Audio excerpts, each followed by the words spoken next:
fantastic, and that you have a positive attitude, because that's what we are going to be using today.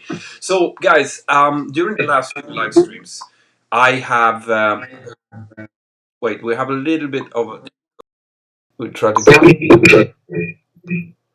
Okay, just get stand by, guys, because I think we have a little bit of a sound issue. There we go. Okay, it seems to be gone now.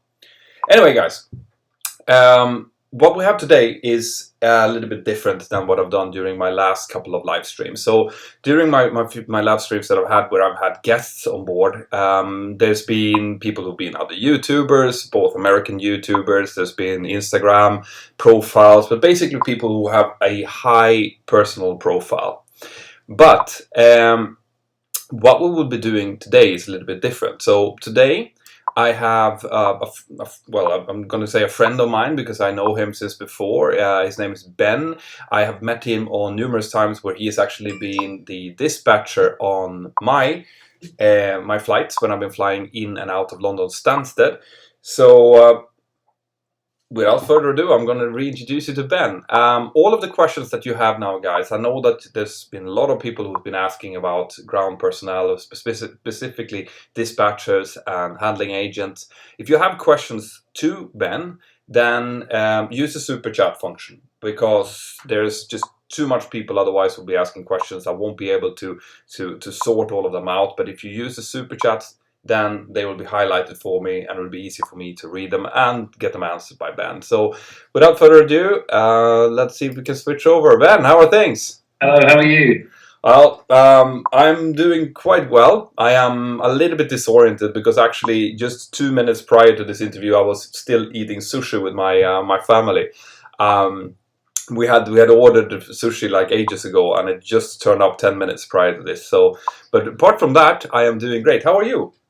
I'm really good, thank you. Losing my mind slowly with the lockdown in the UK, but no, I'm doing well, and yeah, keeping myself busy, as everybody will find out later in the video. Yeah, no, I know. I mean, you guys are in the same position as we were about a week ago. Have they started to release the stay-at-home orders slightly, or? Well, Boris Johnson's about to announce later on in the week what's happening, but it looks like they're going to slowly start phasing us back into a normal routine, which is great. Excellent. Now, people are obviously already commenting on the fact that you look very young. How old are you, Ben? Yeah, I get it all the time. So I'm 19, but I've got the face of a 13-year-old. I'm gifted with a baby face. Well, you're going to be happy about that later on. So 19 years old, and you've already been working. I mean, I met you last year, and you were working as a dispatcher then. Yeah. How old do you actually have to be in order to work on the ramp on a major airport? So I started with Swissport, which I'm sure many people know. With Swissport, you have to be 18 to go airside. I think you can work at airports from the age of 16. It's the age of 18 to go airside. I started dispatching literally about 20 days after.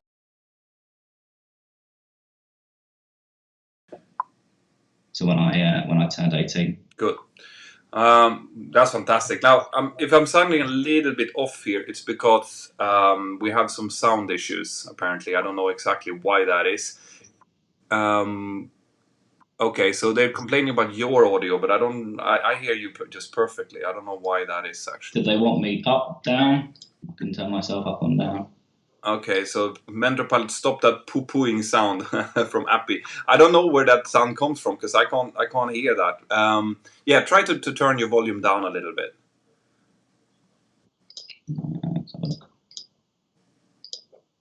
Are you using an external microphone or the one that's computer based? I'm using my internal computer microphone. Is that better like that? Okay, it's better now. Okay, yeah. Cool. All right, we'll just keep going. Okay, so you need to be 18. How come that you managed to secure a job in Stansted? I imagine that there's quite a few people who want to get in there. Yeah. So the honest answer is they were very desperate at that time. So what was happening is Swissport, who were handling pretty much every airline at Stansted in the time, were completely understaffed. So in I'd say probably January, February time of 2018, they were heavily recruiting for dispatchers, direct dispatchers. So I was still in school studying A levels at the time. That's what they are in the UK. And I got an interview when I was still 17. And a few weeks later, I heard back from Swissport saying I've got the job, which I was so happy about because then I had something to do after I left school. Very good. And then I finished school, finished my A levels, and then went for a small holiday, and then went straight into dispatching. And yeah, I've been dispatching. Well, I was dispatching from August 2018 to April 2020. I just finished a few weeks ago. Yeah, no, that's quite awesome. So, just to put it on the record as well, so you're not working as a ramp agent or as a dispatcher right now. Yeah, no. So I stopped dispatching in order to pursue my flight training. Cool. And I'm now in my flight training stages with Atlantic Flight Training Academy in Cork, Ireland. And I've just completed my PPL ground school from home with the given situation, which has gone exceptionally well. So now we're self-studying, and we'll be sitting our IAA PPL exams towards the end of the month. Excellent. So looking forward to those. Excellent. So you're going down the road of becoming a pilot. That was that the goal all along? It was. What I wanted to do is I've always wanted to be a pilot from a very, very young age, and anybody who knows me knows that I've been crazy about planes. And I didn't want to leave school and go straight into a job that I knew I was going to do for life. I wanted to gain some experience. I wanted to see what the industry was like, really see all the hidden secrets about it, and work my way up the hierarchy, you could say. And that's what I kind of saw dispatching as. I saw it as a great way to stare at aircraft as a job and get paid for it, to interact with pilots, to talk to various amounts of people in the industry, and that's exactly what the job has enabled me to do. And I'm so thankful that I chose that option. I think it's a very, very smart thing to do. Like I wasn't a dispatcher myself, but I did work on the ramp. I did load and unload and clean aircraft and stuff, and work as an airport firefighter myself. So I know that. First of all, of course, the urge of being close to aircraft and learning about them. I know how strong that can be, but it's very, very smart to do something that is kind of related, because you'll get a completely different perspective to the operation.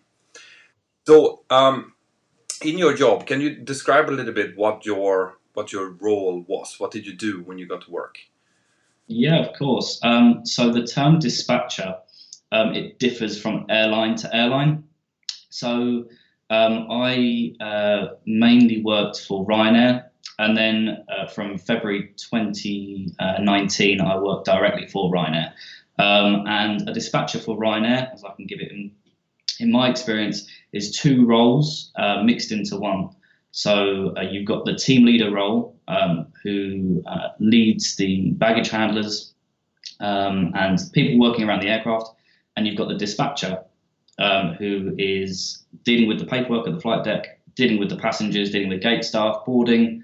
And what Ryanair did is they've merged that job, the two jobs, into one, because it's a very viable position to have two positions in one. And so basically my job is to coordinate a turnaround. You could say that I'm a turnaround coordinator. So for Ryanair, for example, turnaround to 25 minutes. It's slightly impossible depending on weather, but it's definitely doable. So my job is to brief my team. So at Stansted, the team would be consisted of 3 baggage handlers. Normally one would be a tug driver. The rest would be able to do headsets, drive belts and steps. And I would brief my team saying where the flight's coming from, what stand it's going on, how many passengers, bags, any specials we're expecting, and then we'll wait for it to pull on stand. We'll disembark the passengers, secure the aircraft, unload the bags, load the bags, get the new passengers on. And whilst they're doing that, I'll be doing the paperwork for the new outbound flight. Sometimes there was a crew change, sometimes there was an aircraft change. So you would be dealing with all those things in 25 minutes, and then also dealing with any issues that arose as well. So it was very hectic, but very good. I can imagine, but I mean, so people hear the term 25-minute turnaround, and they think that surely that is not possible. But the fact is that a turnaround like that actually starts way before, like you're saying, you're briefing your crew, people are checking in their luggage, the gate personnel has been called out, so the people are standing outside queuing up. And from what I've seen in Stansted, you pre-board passengers as well, so the passengers are basically standing just by the door, ready to go as the other passengers have been leaving the aircraft. So, I mean, did you coordinate all of that, or? Yeah, it's a very well-oiled machine, especially at Stansted. So because everybody's so used to the 25-minute turnaround, it just becomes second nature. So you would have front of house managers managing the gate agents and check-in and baggage. So they would be at the gate an hour before. They would do the boarding calls, they would do the assembly announcements, and they would start boarding passengers roughly 45 minutes before the aircraft's due for departure. They would then all pre-board into a stairwell or a separate pre-board area. So then as soon as that aircraft pulls on stand, we are just ready just to go as quickly as we can, get those passengers off, hope that nobody's taking too long on disembarking. Normally you get quite a few families in the summer who are taking ages trying to open their strollers on the ramp, and you've got 189 other passengers waiting to go on. And in the summer, they're stuck in a stairwell, which can get very hot. So I do feel for the passengers when it's in the summer season, but it's what we have to do in order to get that turnaround completed successfully and safely as well. Yeah. No. And this is the thing. I mean, the low-fare airlines, they operate on very short turnarounds because they want to maximize the aircraft being in the air. So it is an essential part of the low-fare model to be able to do this. And it takes, like you're saying, an enormous amount of teamwork, and everyone needs to know their part, and they need someone in charge. And you were 19 while you were doing, or 18 while you were doing this, which is, and I know from experience working with ramp dudes, they can be in their 50s and have their set in their ways and so on. So did you find that was ever a problem with your age when you came to working? Yeah, I did at the start, to be honest with you. It was very difficult walking into when I was with Swissport.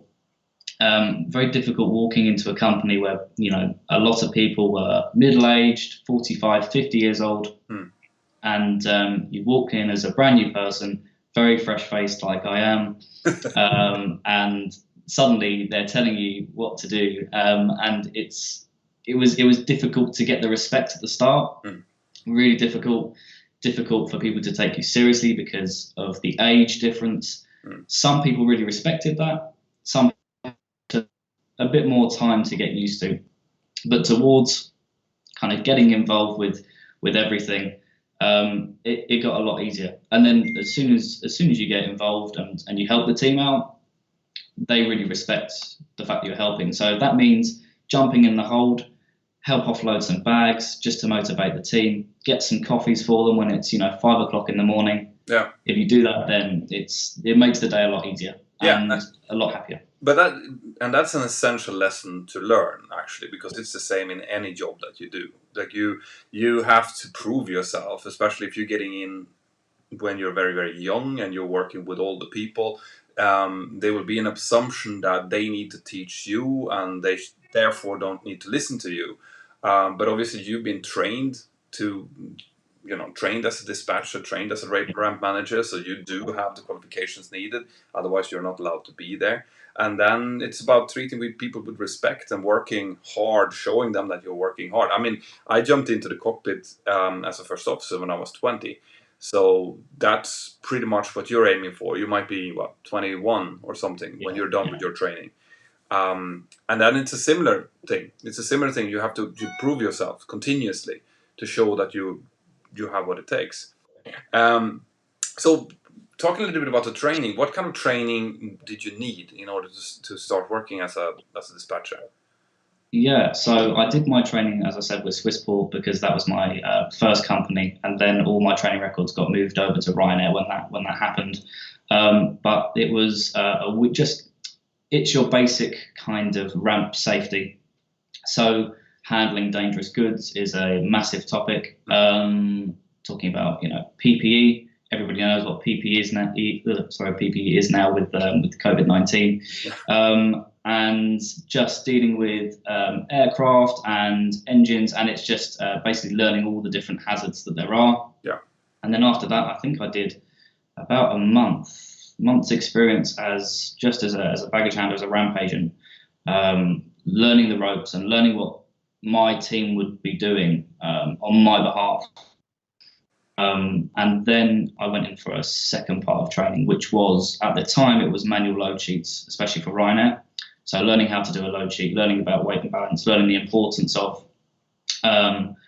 accompanied baggage and all the different risks that happen in terms of that, how to deal with passengers, just a mixture of different skills combined into one, which is what makes it such a well-rounded job, because there's so many different aspects to it. Yeah. So the training was staggered over about 2.5, 3 weeks, I would say, and it wasn't too demanding at all. And you learn everything on the job. It's like driving a car. You learn when you're having your driving lessons, but you don't really start learning until you're driving on the roads. It's exactly the same with dispatching. Yeah, absolutely. And in the cockpit, we rely heavily on the dispatcher for a lot of things, because the way that we view the dispatcher is that's our point of contact. You are the one, if we have anything, if we need anything, if we have any questions, where are the passengers, which I'm sure heard on occasion.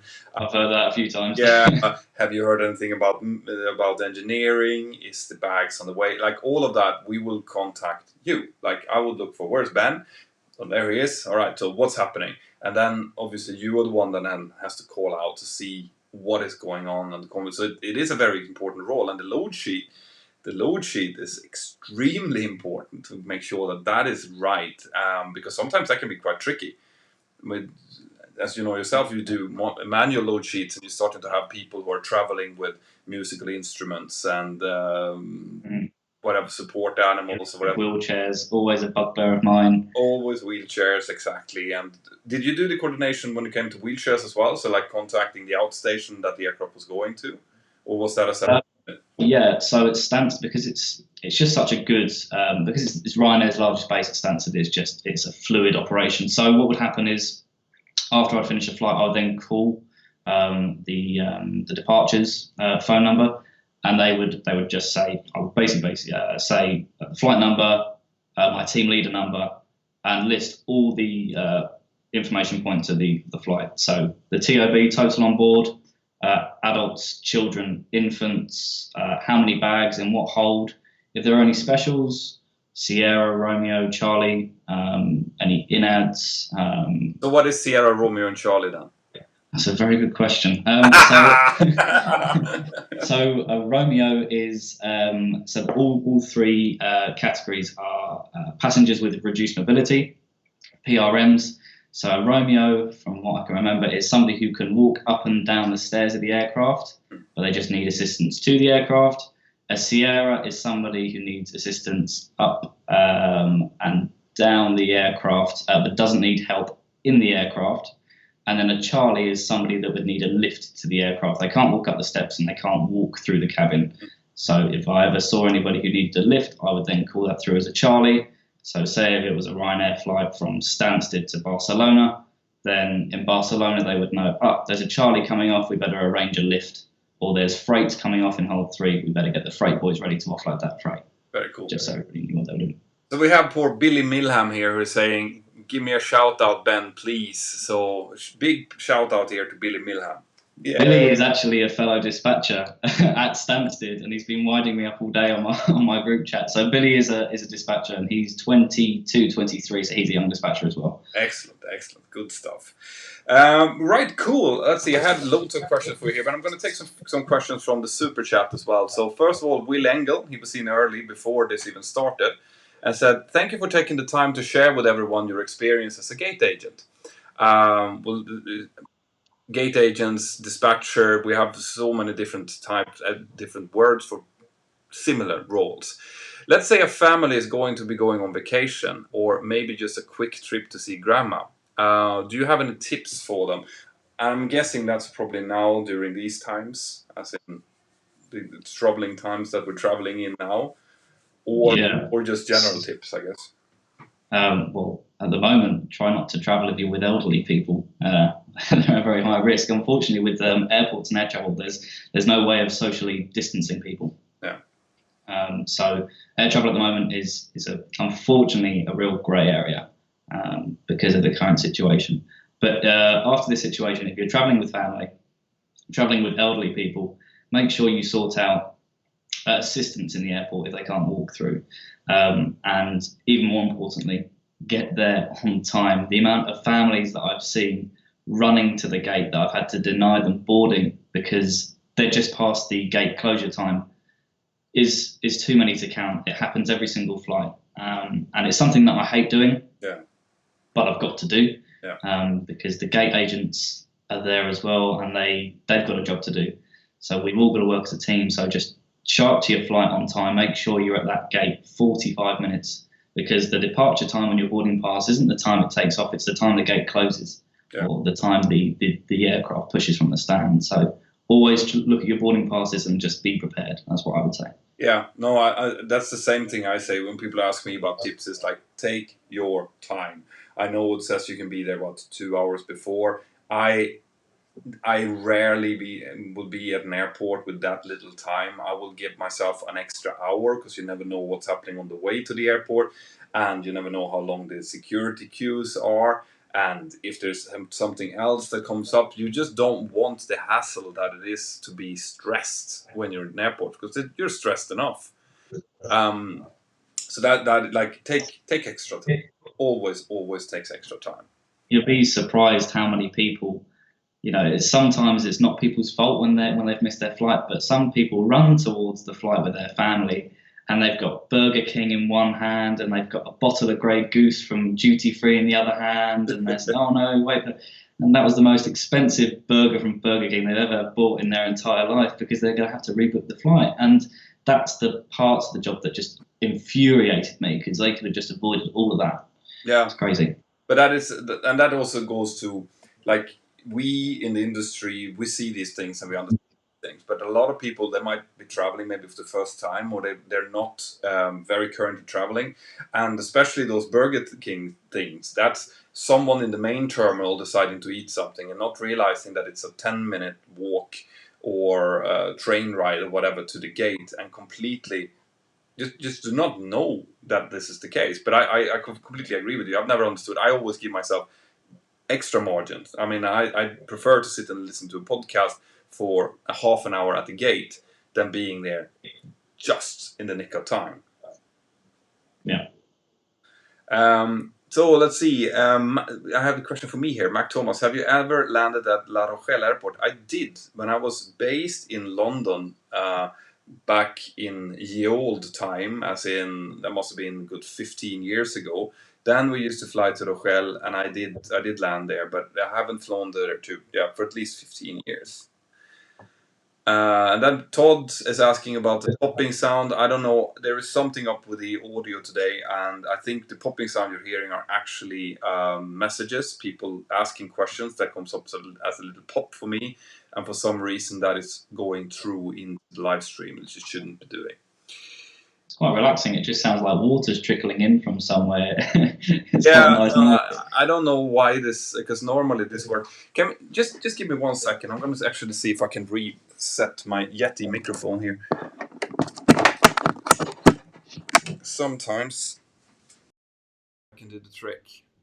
Okay, let's see if that works now. Just a little bit of... Yeah, no, that seems to be working. Cool. Todd is saying that you better make sure to hire him. He'll be a captain by the age of 24. What a sharp young man. Kudos for his enthusiasm and love of aviation. Yay. Oh, thank you. Yeah, no, that's what the goal is. Like, and you could potentially do that. I mean, if you get hired by 21, well, nah, you need about 3.5, 4 years normally in order to reach the hours and the experience needed to be captain. But you could be captain below 25 if you play your cards very right. So I don't know if I mentioned, but with after I'm on the Ryanair Mentor program, so I've got a really good advantage there because the upgrade in Ryanair is next to nothing. The training is amazing. So hopefully with Ryanair, I can excel with that airline and really go for it. We had a conference call from Ryanair on Thursday, and they were just as positive as anything with their growth plans, which is really nice to hear. So I think with Ryanair, it's definitely a good choice for any future pilots out there. yeah, I mean, it's a very complicated world right now. Obviously, they have gone out and announced that they're going to be firing 3,000 people, along with the 12,000 people that British Airways is talking about firing and stuff. Right now, it's one of those times in the industry where I refrain from giving any advice of which airline to go to, just because it's just, you never know what's going to happen. However, working, knowing what Ryanair is about and how much money they managed to accrue through smart business models and the likes over the years, they are financially strong. And if there's one thing we know right now is that cash is king. That's all we have to go by now. But we know we're gonna have to wait and see how long this pandemic takes, how long then there are travel restrictions imposed, because that's a problem that we're seeing right now, that even if this would dissipate now, if all of the numbers would come down, you still have the likes of Germany and Sweden, for example, who are saying that we shouldn't be traveling outside of the country for the rest of the year. And whenever you have that, it's going to be a very complicated situation for the airlines. But that's not what we were here for. Let's see. Ben, you are extremely fortunate to be able to work in that role at your age. In the States, dispatchers must be 23 years old. Are you going to continue to work towards an ATP rating and work as a pilot? I think that you've answered that already, but we can say it again. Yeah. So the goal was always to become a pilot, and then I've kept that going. I've stopped dispatching now, and I'm now with Atlantic Flight Training Academy in Cork, in Ireland, on an integrated ATPL program with Ryanair. Currently studying my PPLs, just finished a ground school from home, waiting to get to Cork soon to start flying and building up my hours and to get my solo. But with the current situation, I'll just move on to probably ATPL ground school. Yeah. That's the plan. Cool. I was actually up at after those of you who are following the channel have seen that I went out and I tried the diamond fit later. Let's see. Yeah, it seems like it's switched back into my other microphone again. So there's definitely something up with the latest update of my software here. But let's get on. So Andy M71 is asking. Sorry if it already been asked, but he just came to the stream. Ben, do you only dispatch one airline, or do you work with more than one? Yeah. So when I was working with Swissport. Swissport did things slightly differently. I was a team leader at Swissport, and I was mainly doing, I was dispatching Ryanair aircraft. Because Swissport is an actual ground handler, they had specified dispatchers, so people who would actually dispatch Emirates, TUI, Eurowings, and airlines like that. So when I was at Swissport, I would be a team leader, so I would be helping coordinate the turnaround, but I wouldn't be doing the paperwork. Whereas for Ryanair, for the last part of my career as a dispatcher, I was doing everything: dispatching, team leading, and coordinating. So it was, to answer the question in short, it was Ryanair that I was mainly dispatching and helping at the start with Swissport with other events. Yeah, Ryanair is huge in Stansted, so I fully understand that. So, what part of the job did you enjoy the most? What was the most fun with working in your role there? So the best part of the job, 100%, was the fact that it was such a social job. I got to know so many people, gain so many friends from it, and the amount of people you come into contact with daily is incredible. The amount of passengers, cabin crew, pilots, and it made the day just fly so much quicker. You're with people there who are like-minded. With myself, they're there because they love aviation. At the end of the day, you wouldn't do that job if you didn't like aviation. It's a very demanding job, especially for ramp agents. We all work in all the weathers, but they're the ones that put in the hard graft. And yeah, it was nice to be in an environment that was so high octane, so fast moving, and that was just the best part of the job. And there was so many laughs that came along with it, especially once you settle into a job. You become comfortable with what you do, and you can enjoy what you do rather than focusing on, am I doing it correctly? Because it just becomes second nature. So the best part of the job was definitely the social aspect, getting to see everybody, and yeah, it was a really fun job. And yeah, that's quite, I remember that as well as being working on the ramp. That it is really like a camaraderie. Like you become friends with the people you work with, and it's a lot of hard work. And with hard work comes a lot of laughs, and you have to do it that way because otherwise it is rough. Like you're out there in the middle of the snowstorms and rain and shit weather, which I have heard happens once in a while in London. At Stansted, it's pretty much either always sunny or always rainy, but the sun doesn't do anything. It's the most pointless thing because it could be a lovely, beautiful day, but it's about 2 degrees outside, and you just get de-icing fluid all over your clothes, all over your fingers, and it's the worst liquid in the world. And the weather in Stansted is, and London, the UK, is interesting. It's very demanding, but it was definitely fun to work in. Good choice of words. So what's the worst part of working as in your role as a dispatcher or team leader? What was that, sorry? The worst part.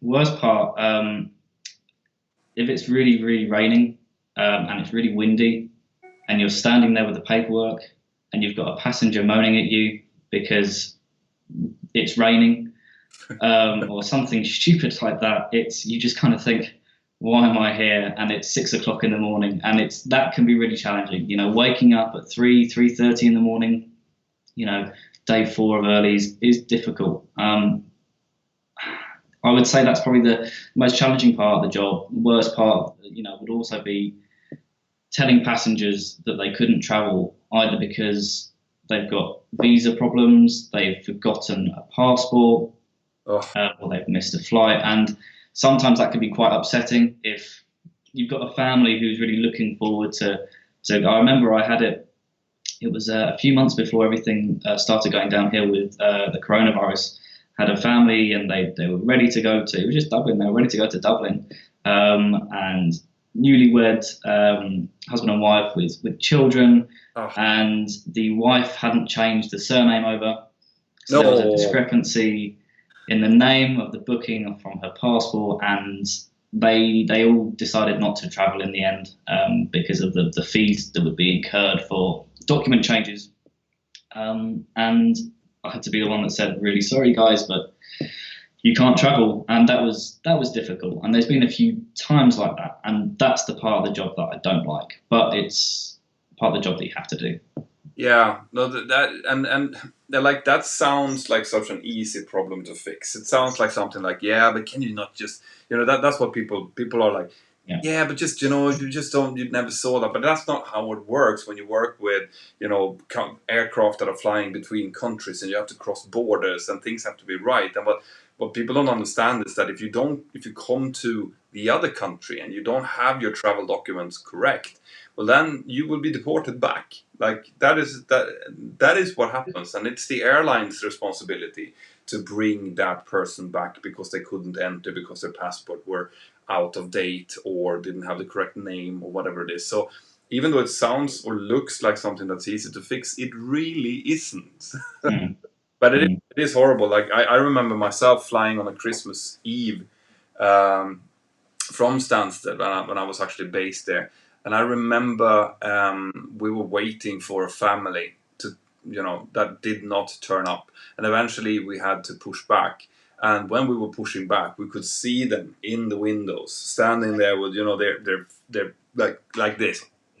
That's the bad thing about Stansted, because it's all window in the terminal, so you can see all the passengers that have missed the flight, and it's awful sometimes. And we knew that there was no more flights that day, and there was no more flights the day after. So these people, they missed their flight home for Christmas. Like, and where are they going to go? These kind of things are heartbreaking to see.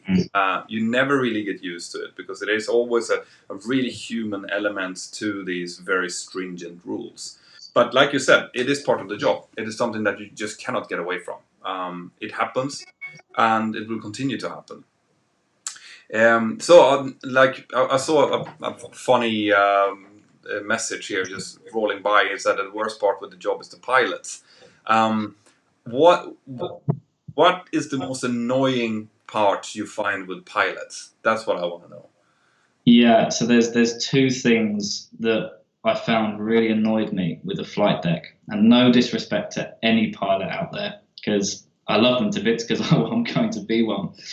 But number one bugbear for me was when I would go into the flight deck, and one would be on the phone, another one would not have things ready. The route check wouldn't be complete.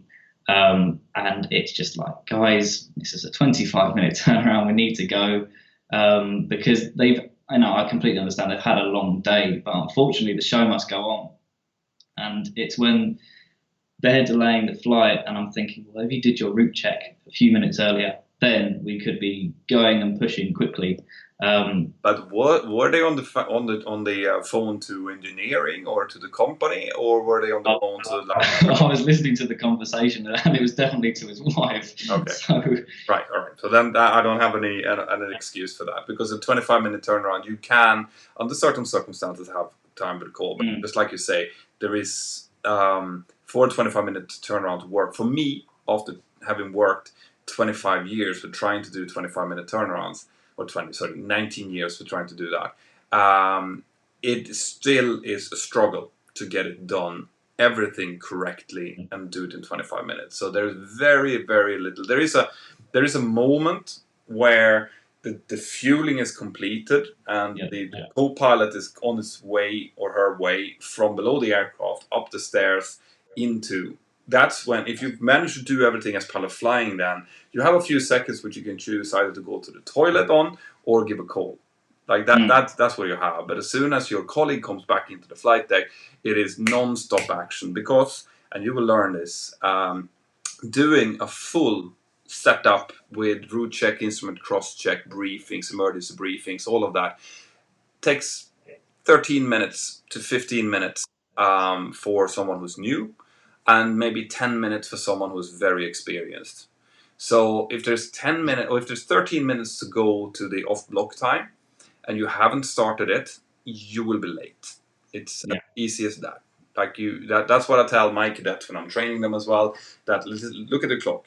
Right, we're supposed to go at 1:30. What is it? Well, it's 15 past. Okay, so now we need to start, because otherwise it won't work. Yeah, we closed the gate 15 minutes before departure. So in that 15 minutes, that's the crucial time. In the next 5 minutes, so at -10, I'm going to be in that flight deck with the paperwork to give to the pilots, and that's the time really at -7 to -5. I would really like all the doors closed, so we can push you a bit earlier, really, if we can, because if you're off on the taxiway earlier, that's brilliant, because it accounts for ramp congestion and holding through the taxiways and things like that. But that's one bugbear. Another bugbear is when pilots they didn't respect the ground handling agents as much, and not to generalize, but there'd normally be new first officers. Oh, really? And they would kind of look down on the ground handling agents, and look down on dispatchers and the gate agents, and we're all in this together to make it happen. And that's where crew resource management has such a big part to play, because everybody is as vital as the other person. Yeah. If we didn't have a dispatcher, the paperwork wouldn't be done. If we didn't have a pushback driver, the plane can't be pushed.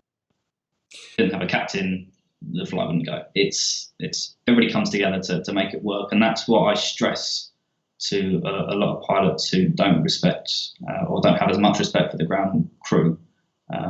It's it's not a bugbear. It's funny that you say that it's the young or inexperienced first officers who act like that, because it doesn't surprise me, because what you're saying is absolutely correct. This is a huge machine.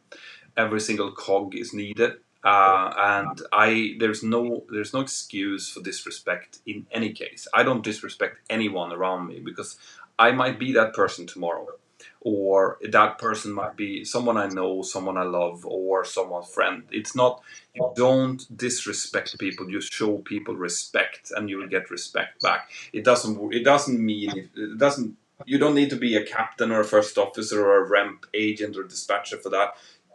This is a universal thing, and I wish that people out there in general could show a little bit more respect. That goes like I've had Twitter, or Twitter is not the place to go if you don't want disrespect, but social media in general, there's a lot of people disrespecting each other in writing over social media, and I'm trying to stem that. That's one of the reasons I created the Mentour Aviation app, because I wanted a place where I could control and say that, listen, I don't disrespect you, and I don't expect you to disrespect me or anyone else. And if you do, then you're out. It's just that. Like, that's I completely agree with that. Yeah, especially when somebody is wanting a favor from you. It wasn't just with flight deck. I really emphasize it wasn't just, it was with passengers as well, and sometimes other colleagues. The passenger is arguing at you because you're charging for their bag because they didn't read the bag policy correctly. But then again, you're also letting them travel on the flight, and you're trying to get them on the flight as quickly as possible. You're trying to help them, and sometimes, because passengers, and that's another thing that I've noticed, and you probably noticed as well, passengers change when they get to the airport. They put on this stress head, and as soon as they go in and walk into an airport, anywhere near an airport, they start running around and sweating, and they don't know what to do. They ignore all signs that are around them. Yeah. And you just have to tell them, just calm down. Remember where you are. In a very sterile environment, you need to behave. We're trying to do a job for you. We want you to travel. We want you out of here as much as you want to be out of here.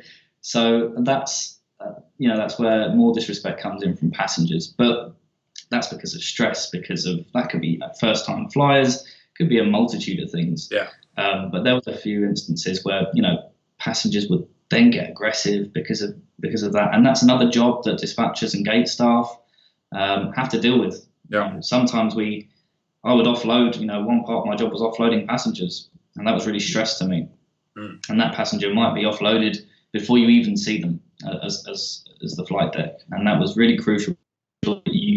You were letting on the correct personnel onto the aircraft because you didn't want to jeopardize the safety. So drunk passengers, stag weekends, you'd always look at flights to Prague, Budapest, where a lot of stag parties go, and make sure that that seems like a bit of an interesting character. Let's pull him just to one side because I can really smell vodka in his breath. He's being very loud, or she's being very loud.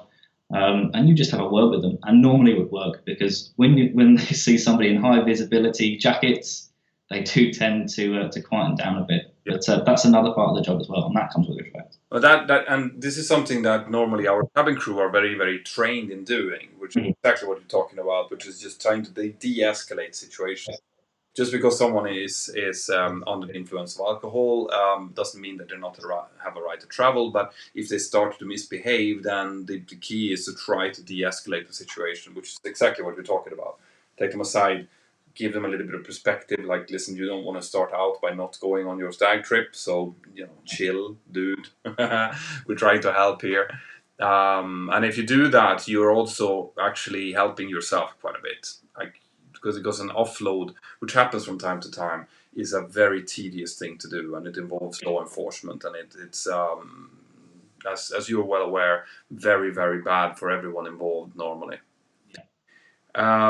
So people are asking here, let's see, Mihaly is asking if I landed in Budapest, and yes, I have landed in Budapest. It's lovely. Jambafola, in case some passengers do not board on the plane and you need to remove the bag from the plane when it's fully loaded, how do you deal with that? How can you find the bag? That's a great question. Yeah, it's really a pain. Is the answer to that? It's very time consuming. And organisation is key for something like that. You always need to be prepared that you're about to offload bags, even if there's two bags in the hold. So you would know that there's passengers being offloaded when the gates close, and you would have a printout of your passengers who haven't turned up to the gate and passengers who haven't turned up to the gate and they've got checked in bags. So every single bag has a sequence number on the tags, and their booking would be associated with a sequence number. We would then go on to our paperwork. The bag manifest that we get from at Stansted is called the undercroft, but in other airports it's just the baggage sortation area. So where the bags go from check-in to the belt to the plane. We would look at that paperwork. We would see how far down that bag is in the aircraft hold, and it's just a case of somebody climbing into the hold with all the numbers in their head and trying to find that bag or bags. And in summer, that was difficult. You keep track of where each bag has gone, more or less, then? Because it's really difficult because so you get a bag of dollies, and normally a dolly holds 40 bags. Yeah. So you have one page of bags, and that's going to be the first loaded on. So it's going to be at the back of the aircraft. So you know that you've got 6 bags coming off on the first dolly. You've got to start from the back. There's no point starting from the front of where the bags are. So you have to wade your way through. With Ryanair and a 737, it's what's called bulk loaded. With things like Emirates and actually with British Airways 320s, a few other carriers there, what's called ULD loaded, Universal Loading Device. And they're those big silver bins that you see getting pushed into the aircraft.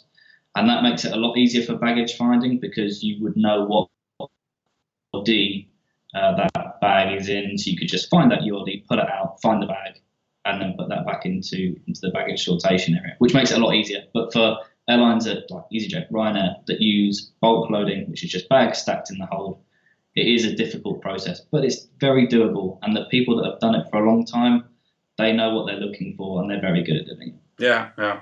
But it is really essential to do, because ever since there's been tragic incidences where aircraft has taken off with one bag on board that was not connected to a passenger, and it has contained an explosive device. This is where it comes from, that you have to travel with your bag. That's it. If you get off the aircraft or if you get offloaded from the aircraft, that bag needs to be removed out of the hold. There's no exception for that except for rush bags, which is a completely different thing.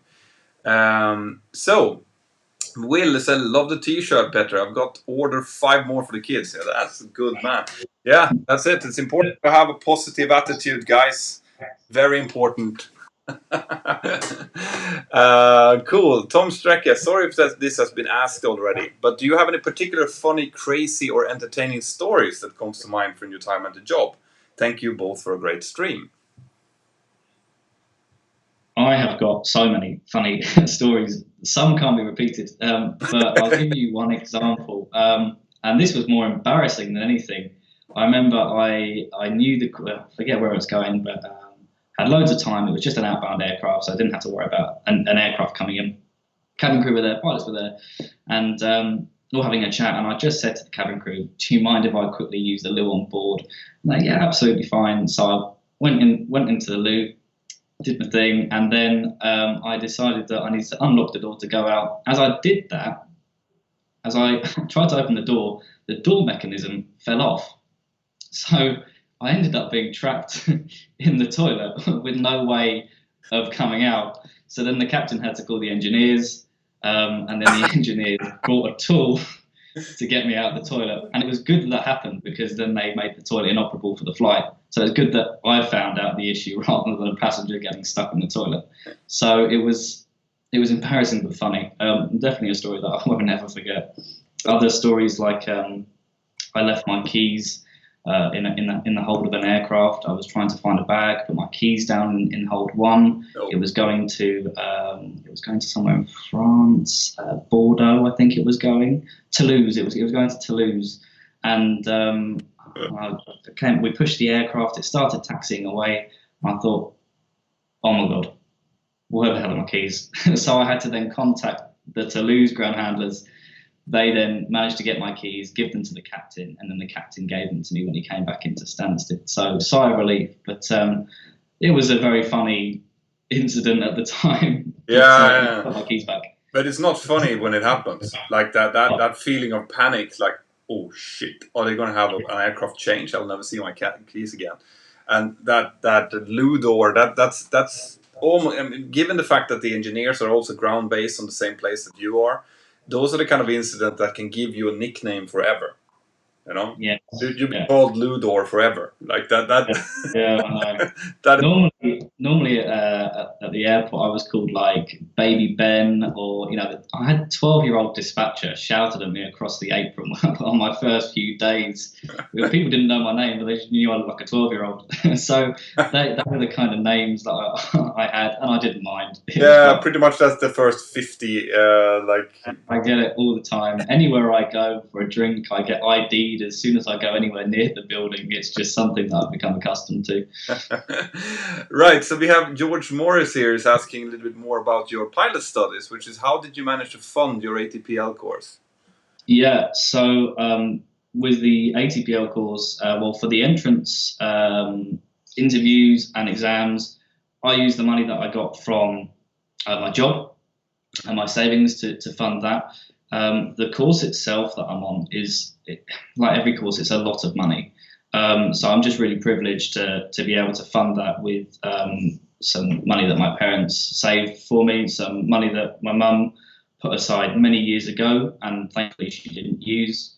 So it's been funded through my parents, but every single penny will be paid back.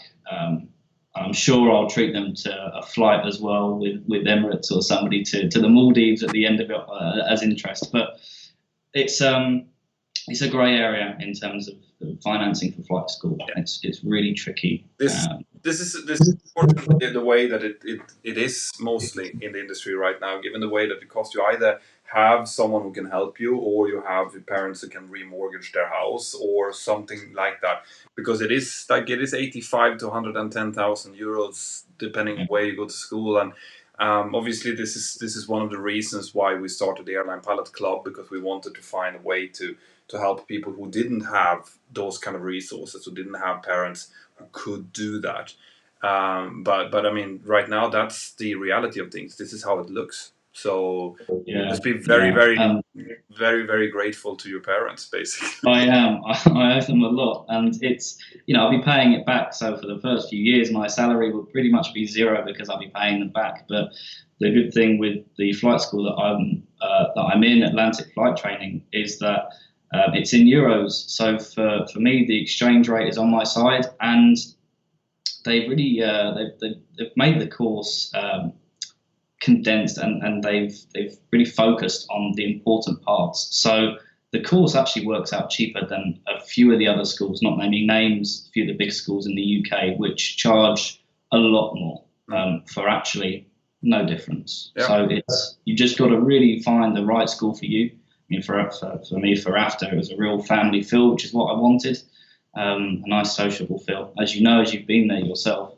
And yeah, so finding the right school, I think, before looking at financing and stuff is really important. Yeah. You need to be happy with the school that you choose, because you're going to be there for the next, 12, 18, 24 months, however long the course takes you. So that's really, really important. I can't stress that enough. Don't rush into a flight school just because it has DA42s and Senecas sitting on the apron. You want to go there for the quality of the training and if you fit in, if you can see yourself there. Yeah. And that was my kind of way of looking at it. Very good. Very good. How do you deal with stress, especially in such a high pressure, time sensitive environment? I just misheard that. How did I deal with what, sorry? With stress. Stress. As I said, the job is very sociable. So you've got a lot of people to bounce off of. So if you're having a stressful day, the people who you work with, they're going to understand that stress. Yeah. And I would just say to one of my friends, Jake, do you mind coming to the terminal with me? We'll have a spray of the day from duty free, put a bit of Paco Rabanne on, and go for a Costa or a coffee or something, and then I can just calm down, have a chat, walk through duty free, have a look at whatever's in the terminal, and chill out a bit in my breaks, and that would really help with stress. Talk to people. The more you offload, the better it is. Share your concerns with somebody. If somebody's stressing you out, just go and talk to them and just say, look, I really feel that there's some tension between us. I don't want this to escalate to a point of argument. Let's sit down and talk about it over a coffee. And actually 10 out of 10 times that always worked for me, because when you're managing people as well, things get heated for 9 hours a day in the environment that you work in.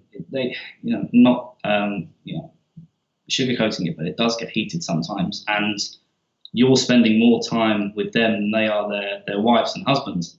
So you've got to have a really good work relationship, and you've got to make that work.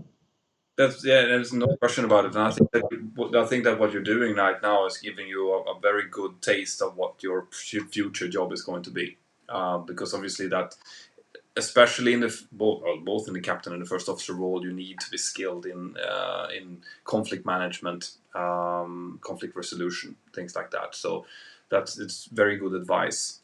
So I'm just going to give 2 more questions here now, and then I'll let you go, because we've been doing this for an hour now, and time flies when you're having fun. How many type of aircraft have you worked with, and do you have any favorite, like Boeing or Airbus, from a ramp agent point of view? Yeah, I'm just going to say it as it is. I absolutely hate Airbus. I think they are the most annoying planes in the sky. With Ryanair, they've got a subsidiary, Lauda Motion, and they've got a fleet of A320s. The flight deck is beautiful. You can stand, you can spread your arms and legs. It's lovely. But the thing with Airbus is, I don't know whether it was the Lauda aircraft, but the whole door, because it wasn't just a pull system like it is on a Boeing, it would always break. So we would be ready to push an aircraft and the whole door won't shut. And there was no way of shutting it because it was hydraulically operated. So we would just have to try with brute force to close it. And they're a lot louder as well. The things with Boeings that I love is they're a proper aircraft. Everything that you see is there. And they're easy to handle. They're low to the ground, so you can put the ground power in really easily. You can open the hold door. You can jump in the hold without too much stress or anything like that. With the Airbus, they're a lot higher off the ground. So unless you're really tall, I'm not the tallest person in the world, I'm quite short, but it's a lot harder to handle an Airbus, for sure. You'll come to appreciate higher aircraft instead of lower aircraft eventually, but I see your point from ground. Yeah. So Robert Mendes is asking here, and he's from the US. Are you enjoying your flight benefits, and have you done anything like lunch in Paris and then come back? I'm guessing that you have fairly good travel benefits if you work as a dispatcher in the US. Did you have that here? So with, obviously I'm talking from Ryanair's viewpoints, with what Ryanair does is only in Dublin they properly self-handle, so I can't talk about the benefits there. Perfect. But I worked for technically a separate company, so we were managed by Ryanair, but we weren't operated by Ryanair, so we wouldn't have the benefits. But obviously when you get to know people, you've got a staff ID. You would walk through the airport, depending what airport you would get. So for Stansted, normally it was 20% discounts in restaurants and outlets that you would get on top when you travel through there anyway. So if you're going on holiday, take your staff ID with you, show it to them. You can probably get through fast track security for free, get some discounts on food, and you could probably just quickly sneak onto the plane before anybody else because you know the gate agent or something like that. Just things like that. But we never got any real travel benefits. That would be against kind of priority boarding or things like that. That would be against the company's procedures, and we did have to respect that. Yep. That's how it is. Les Chase is asking, I've often wondered at Palma, arrival passengers mixed with departure passengers. If one had a return flight ticket, could one just go straight back into the plane? No. Yeah, some airports allow transit to occur. Yeah. At Stansted, it was a non-transiting airport, so you would have to come out to reclaim and then go back through security. Places like Heathrow, Gatwick, you can go through separate corridors and you can go straight back into a departure lounge. It just depends on the country and it depends on where that flight's actually come from as well. Moroccan flights, it's safety and security is massive. So it just depends destination, airport, and the layout and things like that. Yeah. And to answer your direct question there as well, no, you can't just turn around and get onto the outbound aircraft, because we do check what passengers are on board. Like it's not just a magically appearing an extra passenger somewhere. That's not how it works. So, LG at United, we love the Airbus. A lot easier to load, especially the wide bodies when we service Lufthansa. Oh. It might be a different handling procedure or something, or different Airbus, or I don't know. It's hard to say. Yeah, so with wide bodies, they use what's called high loaders. So the ULDs get loaded onto a high loader, it raises them up, and they've got small rotating balls on the floor of the hold. Yeah. And you can move them wherever, and you don't have to touch anything. It's all done for you. That's when I did the Emirates 777-300ER when it came to Stansted when I was at Swissport. It was the highlight of your day, because it takes 3 hours for a turnaround, and you don't do much. You just push a few buttons, move a few things around, and that's the turnaround complete. It was amazing. When it's Ryanair, it's very different. That's good, proper work. Cool. That's it from the super chat. I see here there's a few normal questions as well that's running throughout. People are asking, what's your favorite part of flying? I haven't done much flying, but from the flying experiences that I've done, the best thing for me experiencing in a light aircraft was the power of takeoff and feeling the thrust as you lift through the air. That for me is it's a great feeling of taking off into the sky. Yeah. So have you started the PPL stage that's flying at all, or unfortunately, I should be in Cork right now flying as much as I can. But with the current situation, unfortunately, after just trying to abide with what the government is saying. So as soon as the government allow the training to continue, then that's when we'll start flying. But unfortunately, no. No. Right now it's a very complicated time, but it's going to. I think we're starting to see a little bit of what might come after this now, and I think that when the time moves on a couple of weeks more, it'll become much more clear. And I just want to say, before I let you go, thank you very much for being on the show, and best of luck with your training. I think you're going to have a blast when this kicks off, and I'm looking forward to see you in the flight deck at some point. I look forward to it. It'll be a great thing to look forward to, 100%. Please send my best wishes up to the gang in AFTA as well. I was there about a year ago now. The time flies. You'll have to come past soon when we're all back there flying, and I'll see you again there. Yeah, that would be awesome. Take care of yourself, Ben, and thanks again for being on the show. No worries. Thank you for inviting me. Bye. There we go. So cool. So guys, I love that. This is a little bit different. It took me a little while to get into the interview because I speak to someone who's not doing exactly the same job as I am. It's much easier to interview people that you know what they're doing. Obviously, I've been working together with ramp agents, dispatchers, and loaders, and all of these people that are so critical to the operation of any airline, really. Been doing that for my entire career. But it's really interesting to talk to someone and see his or her perspective from the same kind of, the same work we do, but from a completely different perspective. So I hope that you like that. The only reason that I came up with this was because of you guys. I saw that there was a lot of questions in a previous live stream about doing these kind of collaborations, finding people like loaders, like dispatchers, like air traffic controllers, for example. And I'll continue to do that. However, on the next couple of live streams, there's going to be more YouTube celebrities and Instagram stars and stuff coming up that I have lined up that I think that you're really, really going to love. But yeah, no, I will continue to do whatever you feel that I should be doing on this channel. So thank you very much for being here. A huge shout out, as always, to my Patreon crew. My Patreon crew is basically what's making this possible right now, together with YouTube's. Basically what I get from Patreon and YouTube is what's running my family at the moment. So I'm hugely thankful for the support that I'm getting from our Patreon crew. You guys know who you are. and quite a few of you sent in the questions that I asked during this live stream. So continue doing that. And yeah, that's it, guys. Have an absolutely fantastic day wherever you are. I'm just going to make sure that I don't... Right, so there are some super chat questions here. The last one is from Aviation Mayhem. Hi, Mentor Pilot.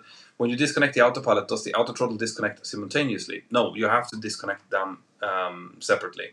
So you could potentially fly an aircraft manually with the auto throttle engaged. And we do that during, for example, the takeoff and during a go-around. But during landing, at least in my company, we always disconnect them simultaneously. So you disconnect the autopilot with your left thumb if you're sitting in the left seat, and you auto throttle on the thrust lever handle. The black switches on the side, don't put the black switches on the front, because then the aircraft is going to start going around. You don't want that. So we disconnect both, and that's because you want to have full manual handling of the aircraft during the entire approach, and during the entire manual part of the approach, and especially during the flare. There is a autopilot mode where you can deselect the speed on the auto throttle, and when you do that, it basically becomes like manual handling, but you have the benefit of having low speed protection, for example, from the auto throttle.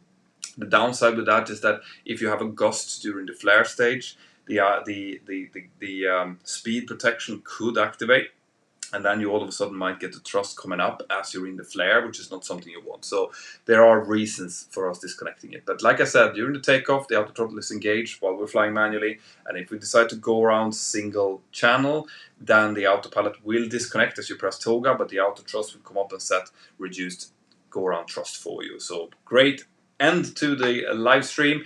Have an absolutely fantastic day wherever you are out there, guys. There will be a video coming up on Friday as well. I still have not decided on exactly what that's going to be, so that'll be a surprise for you.